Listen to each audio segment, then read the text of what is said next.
I better get some tissue. How'd you get it to go? Do we need to have everybody mute, or can we mute them? You have to unmute it.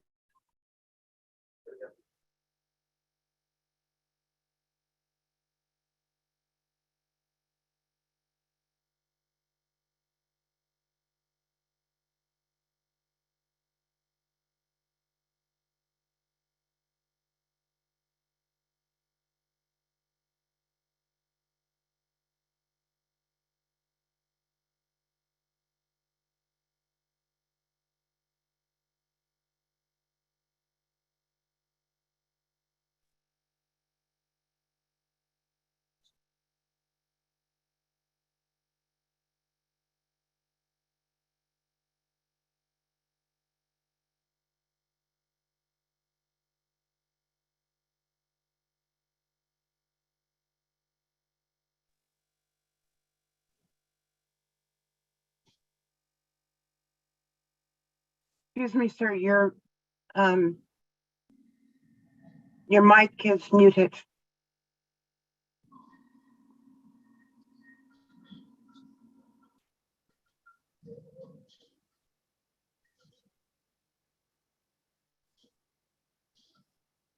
Is that better now?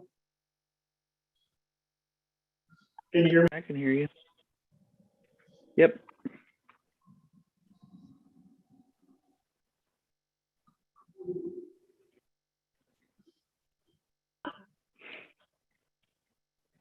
You just went back to mute it. Sorry.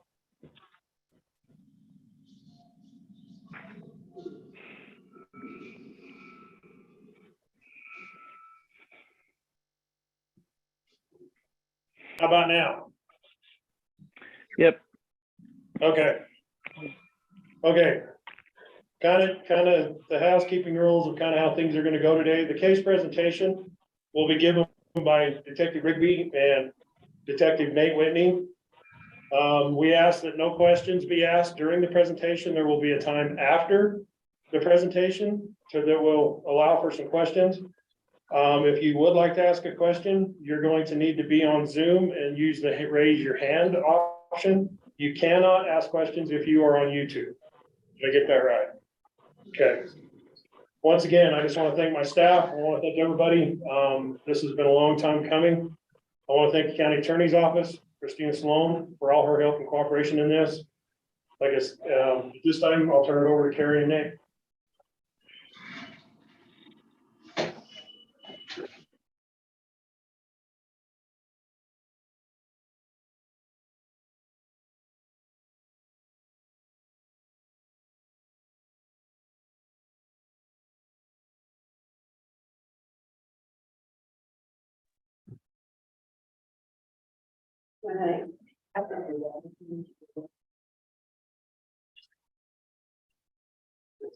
This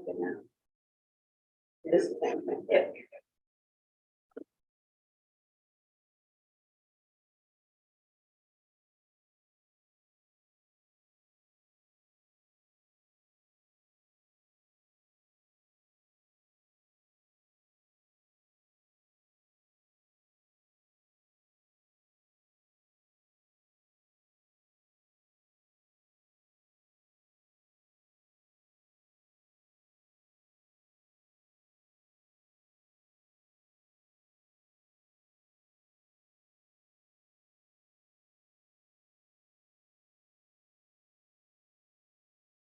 There we go.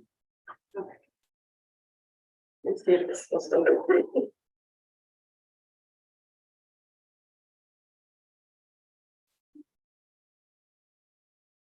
Say something. I'm Investigator Nate Whitney with the Grand County Sheriff's Office. I was lead investigator on this case. As you can tell, my voice is kind of going out, so Detective Rigby's gonna be doing most of the talking. What you do? So this is the case of the double homicide that occurred in the Grand County. The incident date is going to be August 14th of 2021. So as far as the assisting agencies, so the main assisting agencies in this was the Unified Police Department. I'm Detective Carrie Rigby. I'm with the Violent Crimes Unit there. Liaison Agent Rachel Butler has been a huge help also with the FBI. So one of our victims, Kylan Schulte, her wife was Crystal Turner, and she was reported missing on August 16th, 2021. She was found deceased on August 18th, 2021 at 11:23 a.m. Crystal Turner, her wife was Kylan. She worked at McDonald's in Moab. She was reported missing on August 16th, and she was found deceased on August 18th at 11:23 as well. So as far as their relationship goes, they met in Moab in 2019. They were married in Arkansas on April 20th, 2021. Their friends described them as being devoted to each other. They lived what they call the van life and camped, or they stayed in their van around the area, and they did not have a permanent residence. They also plan on returning to church together. So days prior to the homicide, on August 12th at 5:30, Kylan and Crystal both worked their normal shifts and came down from the campground that they had been staying in. They were in the area, went and took a shower, and at 18:22, Kylan and Crystal's vehicle can be seen on surveillance returning to their campsite. At the time that they returned to their campsite, they have their first interaction with what they describe as being a creepy camper. Kylan and Crystal both reported the creepy camper and said that he pulled it into the campsite and did what they described as a howl, and Crystal returned the howl. Kylan and Crystal both stated that they decided to the creepy camper decided to camp next to them and put his stuff really uncomfortably close to their campground. Kylan and Crystal both stayed in a hammock that night, and while they were laying in the hammock, they saw the guy creeping around their campground. They never confronted him, never said anything, and there was nothing ever said to him about it.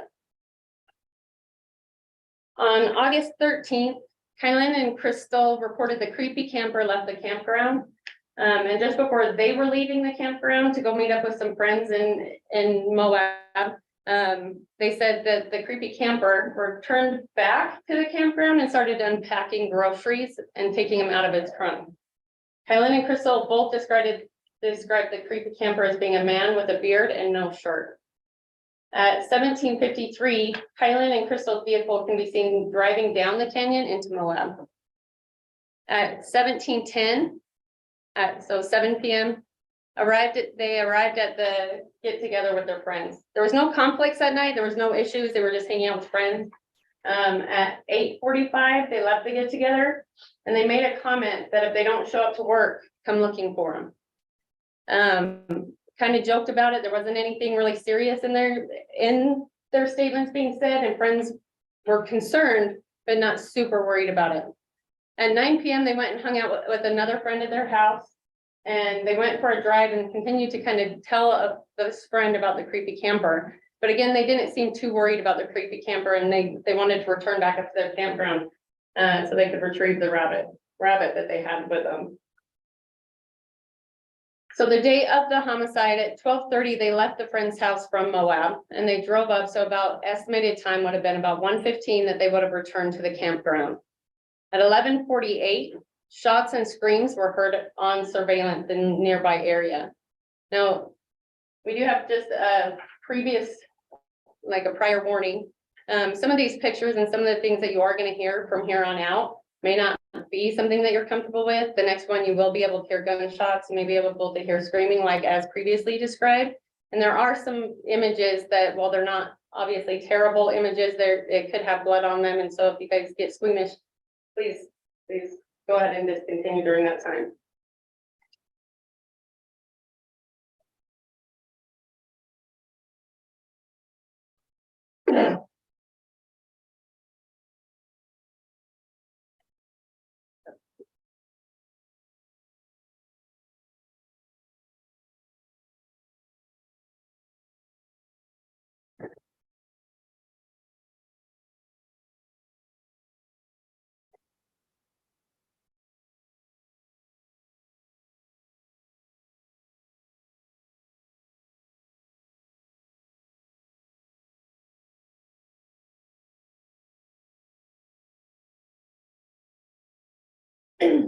So again, those shots that you just heard, while they are faint and that you can just hear the shots being fired, that was determined the time that the homicide occurred, and that would have been August 14th at 11:48.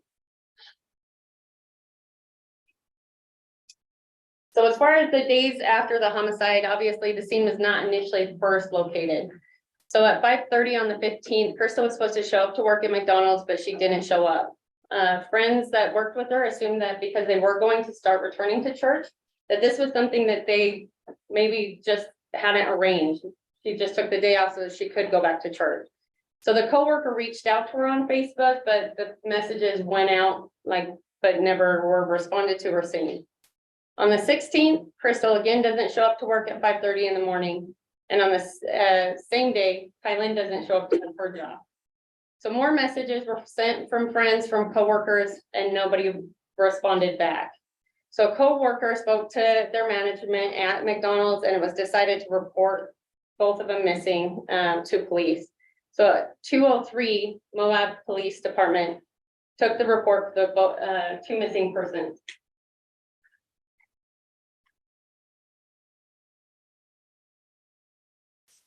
August 17th, family made pleas on Facebook to help find Crystal and Kylan. On August 18th, a family friend saw those pleas on Facebook and ended up responding out and trying to help find any kind of car or tent or anything that she could recognize as being belonging to Kylan and Crystal. And at 11:23, their campsite was found, and that family friend made calls to the sheriff's department reporting it. 3 calls were made by that caller. So again, these are just some scene photographs. While they are not obviously super terrible, we're not going to show anything too extreme. Just be prepared for those. So this is their campsite, how it was found when the sheriff's department arrived. You can see their car, you can see the tent, and then just kind of the general setup of how that scene was.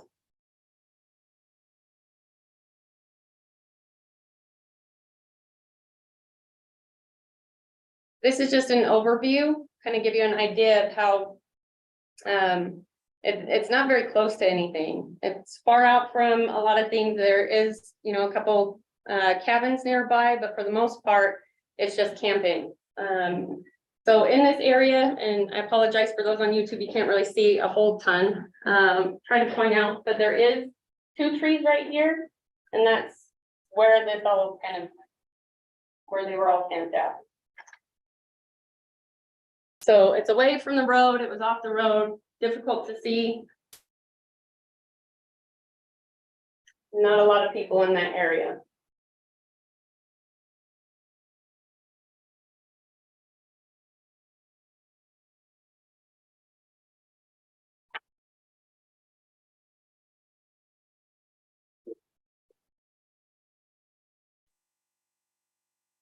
So these were some bullets that were recovered during the autopsies of the girls, and these again, like I was saying, just be cautious of what they are. So the first one is a full metal jacket bullet.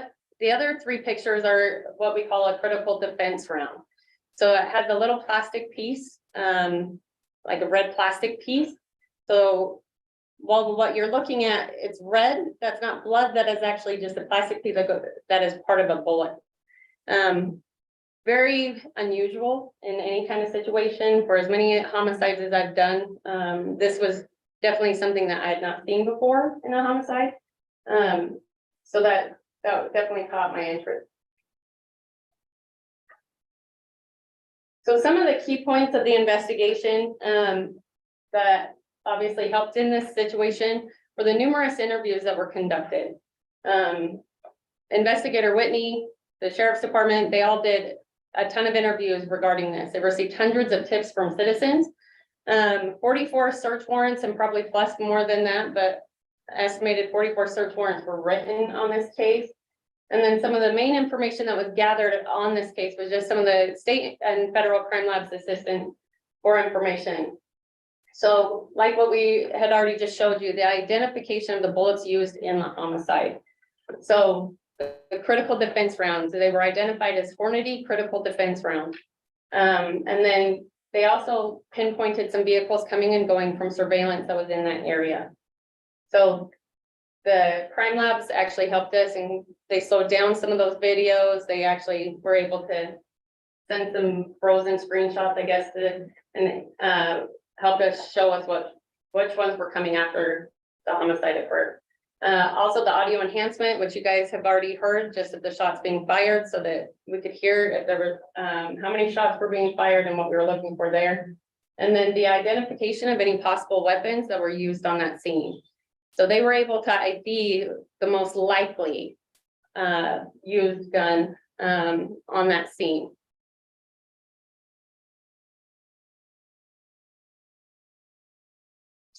So possible theories in this homicide, and obviously these are just a few of them. Maybe some more of the prominent ones were the family conflicts that the girls may have had, a prior stalker for many of the girls, financial conflicts, drugs, the Brian Landry theory, hunters on the mountain, and arguments with a threatening coworker and the creepy camper. The only two we were unable to clear out from all of that list there were the last two. So the argument with the threatening coworker and the creepy camper were the only ones that we were not able to eliminate.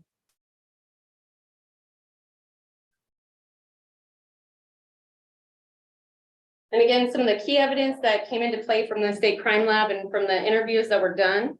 The vehicle seen leaving after the homicide, one of the vehicles that came into focus was a Toyota Yaris that left at 12:54.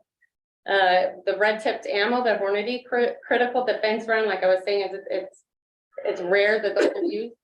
A man camping in the area and has a beard, that was one that we couldn't locate.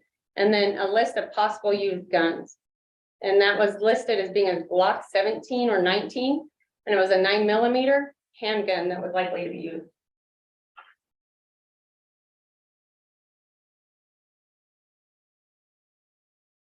So this is one of the screenshots of the vehicle leaving at 12:54. It was a Toyota Yaris. And the reason that became a focus of the investigation was because it was a vehicle that did not fit the typical vehicles that were coming and going.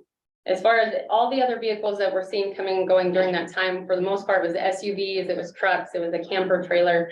It was, you know, the typical things you'd see up in the mountains. This one was a Toyota Yaris, something that, you know, that you don't see every day. It's not something you typically take camping. It was something that obviously stuck out to investigators.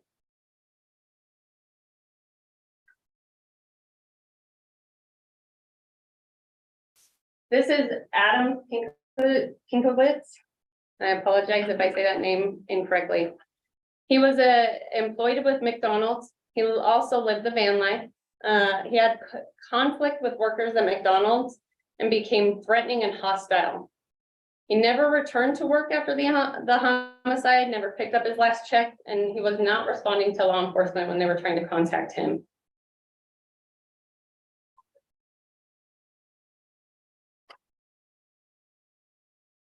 So as far as arguments that Adam had with employees at McDonald's on August 8th, prior to the homicide, Adam became irate at a McDonald's night manager because they were telling him he needed to go faster.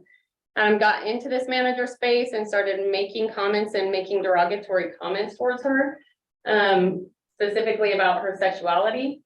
Adam was pacing around, punching his fist to his hand. Other coworkers reported that he said he should, quote, take her outside and kick her ass. The night manager left the store because they did feel like it was going to be an issue and that Adam would do something to him. Another manager came in to help de-escalate the situation and try to work that situation out. And Adam became threatening towards her, got into her space, like wouldn't really leave her alone, became threatening towards her and started pushing towards her and wouldn't move away when he was asked. So eventually Adam was told he needed to clock out and he needed to leave because he wouldn't calm down and he wasn't following the directions that they were giving him.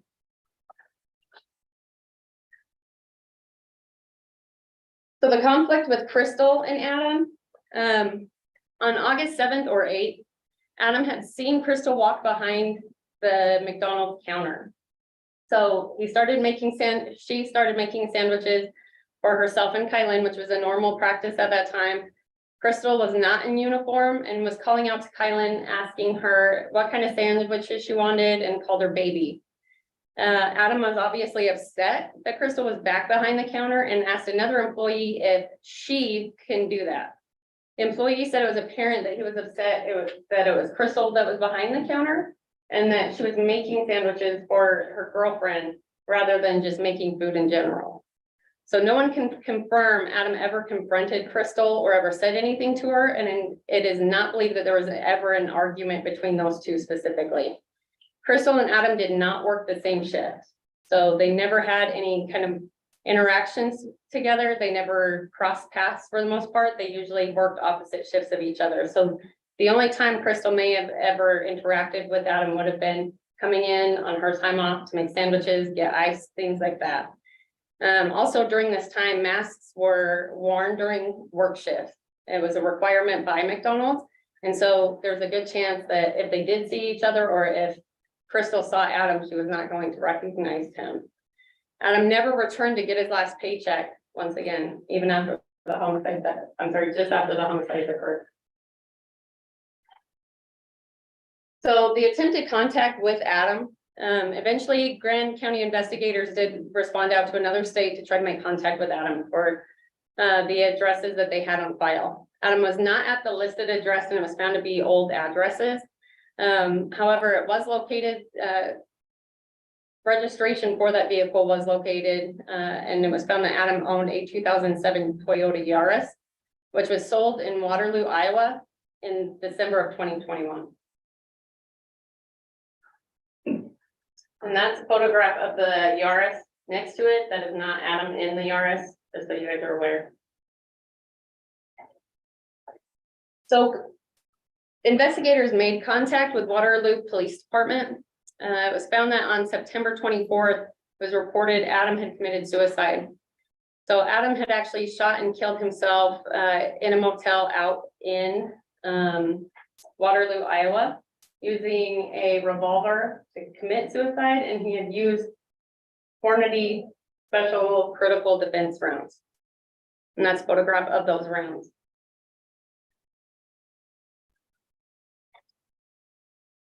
In the suicide note, Waterloo photographed one suicide note which mentioned being terminated for not working fast enough and that he was terminated by lefty liberal bosses. Adam also mentioned in the note that he had a significant other. It should be noted that Adam's family has been very cooperative with law enforcement and they simply seek the same answers that everybody else does. So they have been very helpful through this.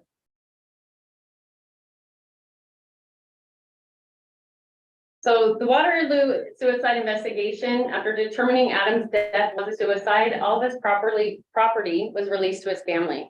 Not much of it was actually released. So the family did not take all of his property. And unfortunately, a lot of it was actually thrown away when they relinquished his car.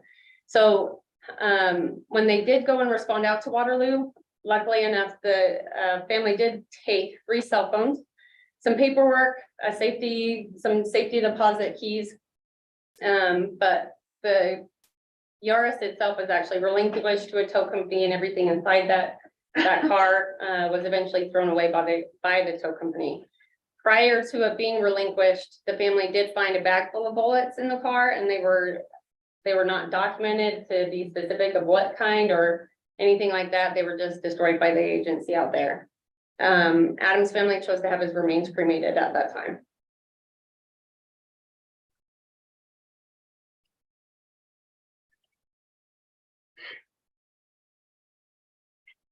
Some of the paperwork that was recovered in Adam's vehicle was a purchase for a gun from 2019. The family provided a copy of the purchase's receipt, and it was found that the purchase of the gun was for a Glock 19 9mm handgun. It also had a purchase for a Hornady 9mm ammo. Now, contacting the company that actually sold him the gun, they said they could not confirm whether or not it was going to be hollow point or if it was critical defense rounds, but they can confirm it was a specialty round. So it would be either a hollow point or it would be that critical defense round.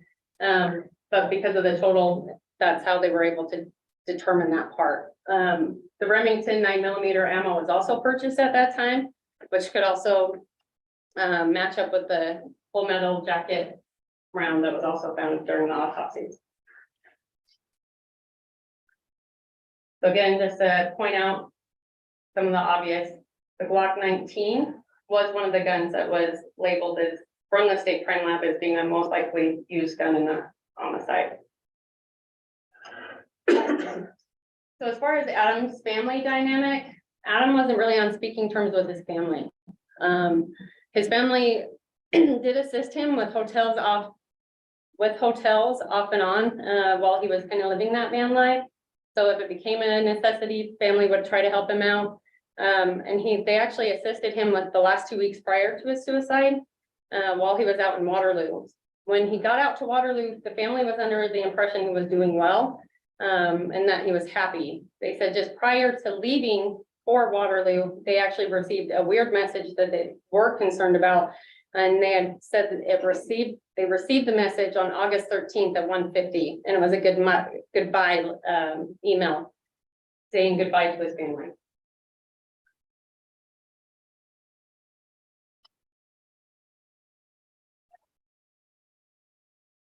A warrant was written for a messaging app for the stuff that was obviously found on Adam's phone, and conversations with the significant other were found.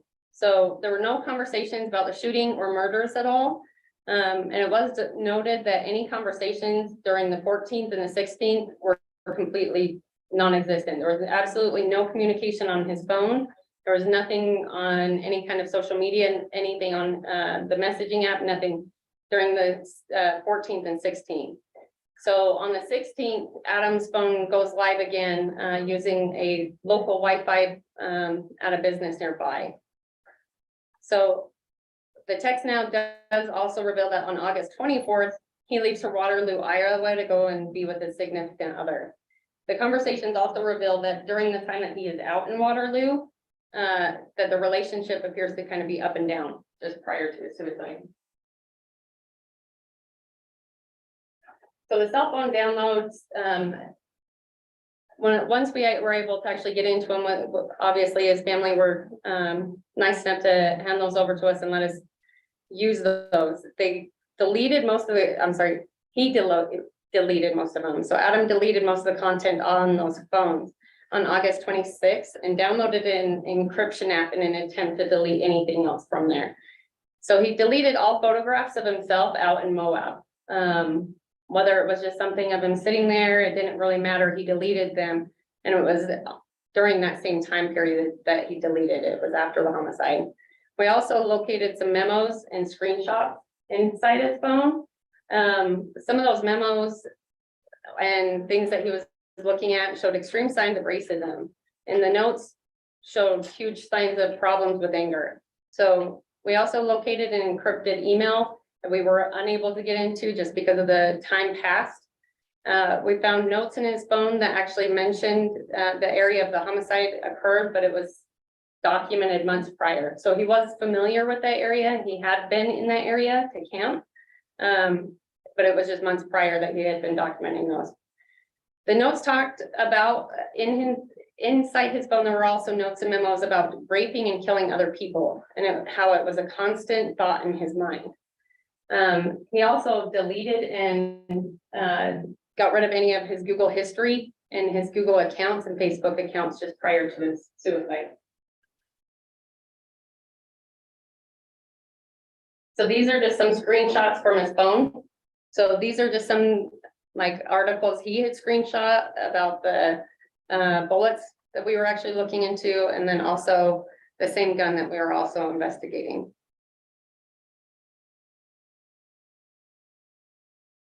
So this is the same timeline that we just went through with Kylan and Crystal. The stuff in red is actually going to be Adam's timeline.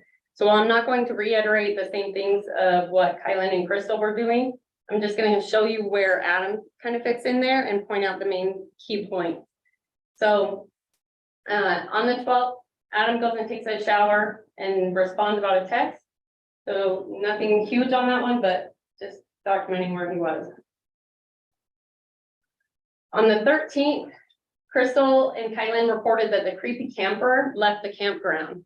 So at 9:30, Adam shows that he went and showered at a local business. And he actually started asking that day about getting a refund on his season pass. At 12:51, Adam calls that same business and he's very persistent about trying to get a refund. At 13:06, Adam calls McDonald's. And then 13:15, Adam calls about the refund again.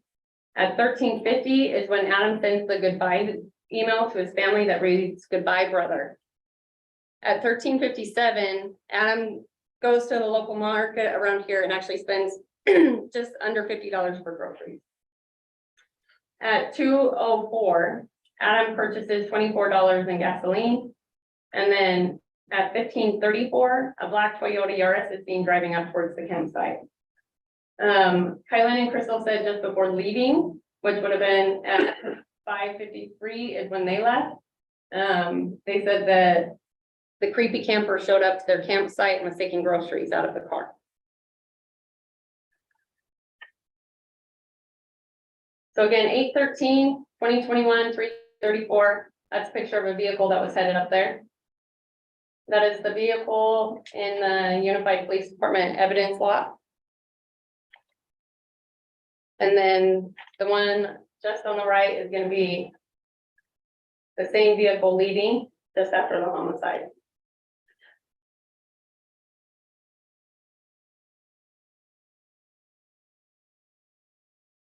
So on August 14th, again, shots were fired at 11:48.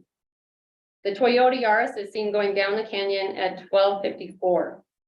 At 13:32, Adam showers at a local business. And at 14:17, Adam purchases more gasoline. At 14:25, Adam purchases $10 in groceries. And then he goes dark. So on the 15th, Adam doesn't have any kind of response, doesn't have anything on his phone, has no location, nothing on his phone. And on the 16th, when posts are going up about the girls, Adam signs on to the Wi-Fi, gets more gasoline. He notes the Mill Creek camping, which is local around here. And then he also starts searching Telluride, Colorado businesses. On the 17th, I apologize. 17th is when the posts go up. Adam makes phone calls to a studio in Telluride and then starts making calls to a center in Telluride, and is believed to actually be out there with purchases he's made. On the 18th, Adam receives a text message from Moab and he turns it down because he stated he had another job, which he did not. So furthering after that, Adam on the 20th is in Telluride, Colorado. On the 24th, he is contacting his significant other and starts to communicate with him about going out to Waterloo, Iowa. His significant other and him had not had communication for several months. So he had just randomly texted him and started asking if he could come out there and stay with him. On the 27th, Adam arrives in Waterloo. And on the 3rd, family paid for a week at a motel. On the 17th, Adam's relationship starts changing with his significant other. Things started changing. He wasn't getting the same responses back. Things were very short. He kept apologizing, asking for answers. And on the 18th is when he again sends goodbye and then asks to see his significant other one last time. On the 23rd, Adam receives a rejection from a job that he had put in for out in Waterloo. And on the 24th, they receive a call from the motel about Adam's death.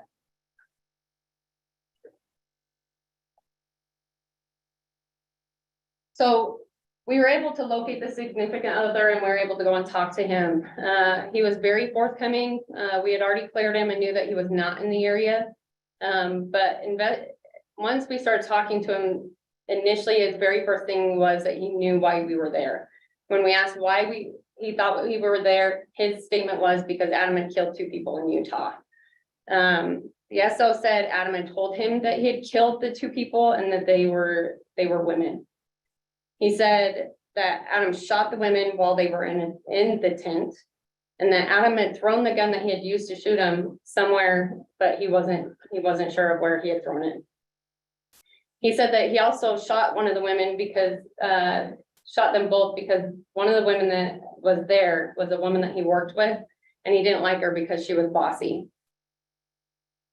Adam again said that he shot the women inside the tent. The significant other tried to look up the case while he was with Adam, and Adam stopped him and begged him not to look it up. The significant other said he did not do anything about it because he was scared of Adam. He said he didn't know what he would do to him if he did something about it. When we asked why he hadn't called anything like that after Adam died, he said he was unaware Adam was dead. And he said he didn't know he committed suicide and he thought that Adam had simply left the area. He said that the reason Adam had told him was because there was a conflict as to why Adam wouldn't go and get a job while he was out in Waterloo. He said that when it came up, he said, why won't you just work? Basically, it was because he was worried that investigators would find him and that we would be able to locate him that way.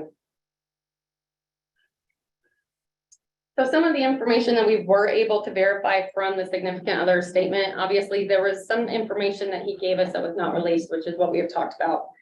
So the women were not found inside of the tent. The women were shot inside of the tent and moved. That was only known to law enforcement. Nobody else was aware of that. That was something that was kept quiet. And there was only one way that they would have known that the women were killed inside the tent is if they were there. The significant other, obviously, we had already verified was not in Utah at the time. So we were very, very clear to know the only way they would have gotten that information would have been from Adam. So a little bit more of the investigation from his phone. So again, he had looked up some of the areas there. He also had the threats on his phone. This is a screenshot from one of the memos on his phone, which is a threat on 3/18/21. Says, I'm afraid I have an ongoing impulse in me to kill or rape people. I overworked myself and that's caused me to feel bad and think negative, evil thoughts. And this doesn't define me or say who I am. And I can say it another way redundantly if I wish. I'm a free person. So this is just part of that, but he continues on to talk about how he has repeated thoughts about killing people and how he's worried he's going to follow through with it. And while he's not worried about the other people, basically he's worried about being judged for it. So he's also very, he makes several statements that are very racist and threatening to others in the memos. He's also very paranoid in some things. He would track license plates for unknown reasons. He would start tracking, different people that he had seen. He would start describing incidents that he had of why people were threatening to him or demasculating him. And these were all memos that were kept on his phone. after we released the initial information of Adam being a suspect in the homicide, we received a tip from people who had been out here, out camping around March, and said that they had been on a family camping trip, and a man fitting the same description and having the same name of Adam and Pinkowitz of being the last name, had been in that area. They said that while he had thought everybody had left, they found him scavenging coolers in their camp area. They invited him over and had him stay for dinner, but then he continued to stay around the campground, and that he overstayed his welcome. And then when they had asked him, okay, it's time for you to go, he became aggressive when he was asked to leave. So this is a photograph of that campground showing the Yaris in the background. And that being Adam sitting in between the tent and the car. So just fitting the very things Kylan and Crystal described to their friends.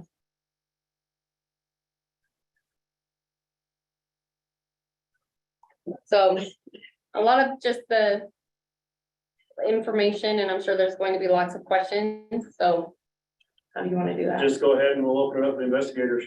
People, you guys got any questions that are coming in? So if there's any questions online, please just raise your hand via the Zoom app. We'll try and get to you as we can. Questions are going to be limited to however long the sheriff decides he's going to keep going. So we'll try and get to you, but just be patient.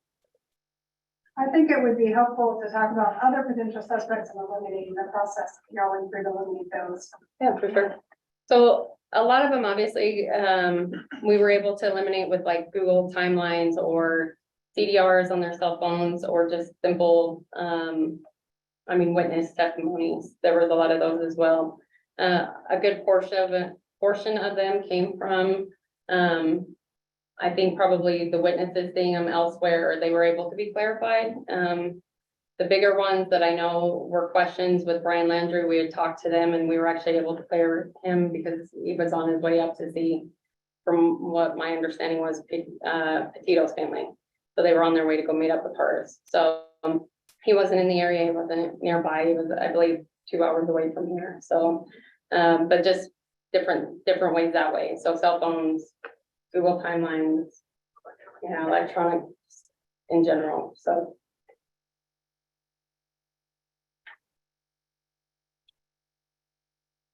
So we have one written question from Art Leeson. He asks, or she asks, I apologize. Is there any forensic / DNA evidence linking AP to the crime? So not at this time. The problem with the crime scene was obviously there was, I think, 2 or 3 days of rain. So a lot of the initial DNA things that you might be able to find on the crime scene would have been destroyed.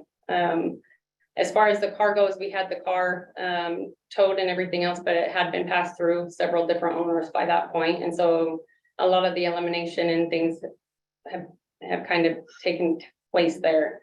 So while there is not now, does not mean that there won't be later on. So the case at this point will be closed, but it can still be reopened if anything else comes out.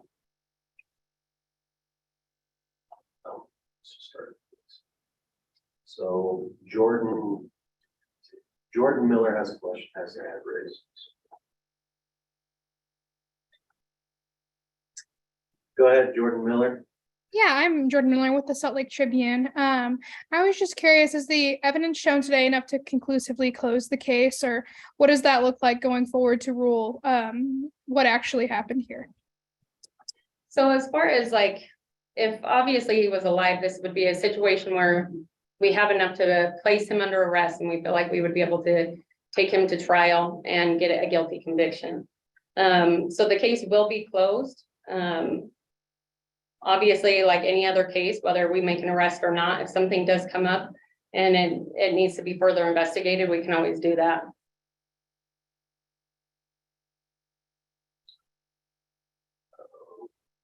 Next person that has their hand raised is Pat Reeves, iPhone. Sorry, I just got done typing my question. Yeah, I was wondering, can you say how much of Adam's actions were premeditated? And how much did he track the women down versus how much was it a random chance encounter? How much of this murder was premeditated? You know, I think the only person that would be able to answer that, unfortunately, committed suicide. So I don't know. There's not, you know, as far as his phone tracking and whatnot, there's nothing to say that he was stalking them. But all three parties unfortunately worked on Wi-Fi phones, and so there's nothing to really be able to do CDRs and whatnot on that avenue. Obviously, Adam and Crystal worked together. Adam knew where Kylen works. Well, I guess I should say Adam knew the business that Kylen worked at, and so I know that he had been in there. So whether or not he knew the girls and was tracking them down, I don't know. I would say there's a good chance it may have just been chance meeting that he had found them.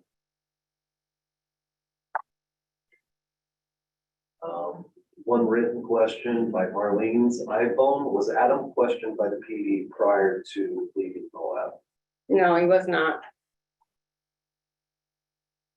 Adam was not, I don't think Adam was raised as a suspect until probably a couple weeks after. I think it was. It was days after he had left that he was mentioned as a suspect. Couldn't get a hold of him. Yeah. We have a raised hand by. Oh, hold on. Hold on, we got one right Sorry. here. Hi, sorry, we're on here. My name's Sophia. I work at the Penn Independent Town. So to clarify, his significant other was a male, and you didn't find any evidence of like homophobia or anything like that in texts or in any of his evidence? It's difficult to say because in his actions there were like comments that he made to other people that would like indicate that he was like homophobic, but the unfortunate part is we don't know the whole dynamic of that whole thing. So, but yes, it was a male.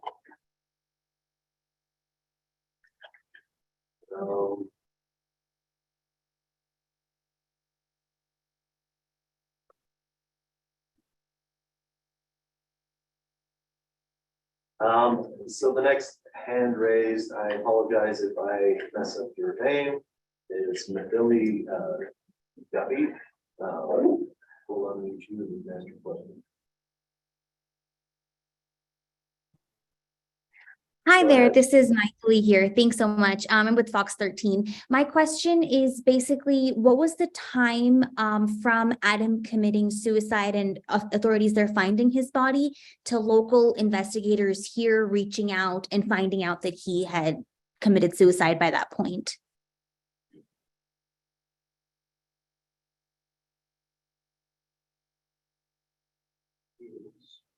Yeah, March. Suicide. Sorry if you can't hear him. It was March, like I want to say towards the end of March that they had found out that he had committed suicide. So it was about 5 months since then? 5 or 6 months? Local intelligence agencies as well as the FBI to have an open search for Adam at a certain point in time, and we could not get anybody to have a hit on him ever. The FBI looked and SIAC looked and everybody looked, but nobody could get it. Sorry, I couldn't hear that too well. So just to confirm, you said September end was when Adam committed suicide, and it was the end of March when local authorities reached out and kind of listed Adam as a suspect and found out what had happened?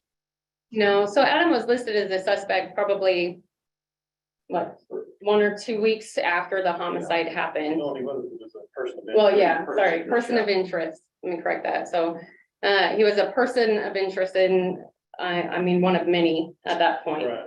So they were trying to track down people, trying to roll out other people at the same time. And then when Adam wasn't able to be located at that time, obviously when March rolled around, they were trying to track him down, and it tracked down a location. And that's when they went out to go and make contact with him at that point. That's when it did become. Yeah, and that's when he became more of a suspect, I guess we should say. So it wasn't until March that anyone and any of the investigators knew that he had died by that point. Correct. Got it. Thank you so much. Okay, we have time for one more question.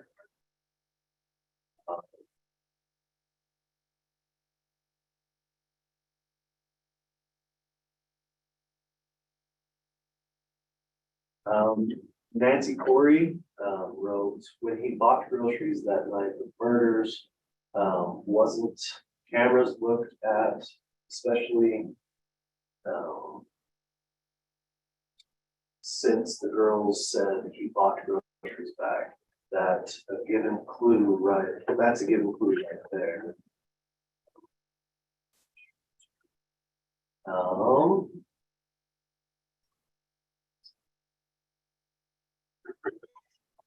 There were surveillance cameras checked, but at the same time, you have to keep in mind there's multiple places to buy groceries.